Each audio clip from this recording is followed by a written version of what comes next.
Rory's role is to narrate, and he does an incredible job at it. Sets things up. Like I say, I'm new to this, and I just presumed I'd be sat next to him and chipping in. Not as important times. There's moments where I need to shut up. I think as a co-com, the final third, you leave that to the main man, and he'll tell the story as it unfolds. Often my role will be to come in on replays, have an opinion on something that's just happened. Rory will take care of what's in game, and then I'll be able to kind of see it, assess it, and then give my version of events as a former player and someone who's coming in off the back of what's just happened. This is our box. We can change in from the program. Sound effects of the stadium, because tonight's going to be absolutely rocking, so you can adjust how much you hear that, but obviously it's nice to feel the emotion, so you kind of have that at mid-level. Rory, who's going to be next to me, it's really important that I hear what he's saying, because we're working together as a team. We can also hear the producers, what they want, giving me examples of when there's going to be a replay, because that's more when I'm going to be coming in. And the highlight show, obviously there's 2 shows covering the game tonight, so we're able to adjust in, do little bits to VT. But there's lots going on, lots to get your head round, especially me being new. VAR, prominent when it comes to games like this, so we immediately get the VAR reviews, so we're able to communicate that with the people watching at home. All the information is usually on the central screen. Then we'll get a live feed of the TV, and this keeps us updated with following the replays to what we can bring home to the viewer. So the whole game, this will be me. I love to be stood, love to be feeling it, peering around. It's great to see what's going on the TV, but I want to know exactly what's going on.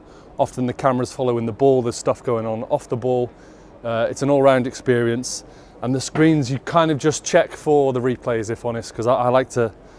Me getting into it like I am, I like to see and feel what I'm doing. I learned a lesson in the last game that I drank too much, and I needed the toilet, and I don't know if you can see on this camera, but there's nowhere to run, and there's certainly nowhere to do it. So that was it was a painful last 20 minutes. The legs were crossed. But like I say, bring up some fruit, bring up some stuff to keep us going. But you don't need any energy, especially here. Rory puts me to shame. Incredible notes as the main comms. Speeches wise and all the information. I like to have a good chat with him. Name pronunciations, especially in Europe, some players that I'm not as familiar with. Like to watch games building up to it.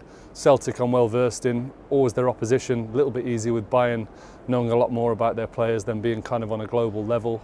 But ultimately I want to set myself up for a worst case scenario of a dead game. But more often than not, there's going to be so much to talk about that it doesn't actually matter what my pre-match notes are. You're trying to live in the moment and try and translate what's going on at the stadium. I think since I've come into this media world, people have been quite keen to say, "Are you this guy? Are you that guy?" I'm no guy. I'm just me. I'm going to live.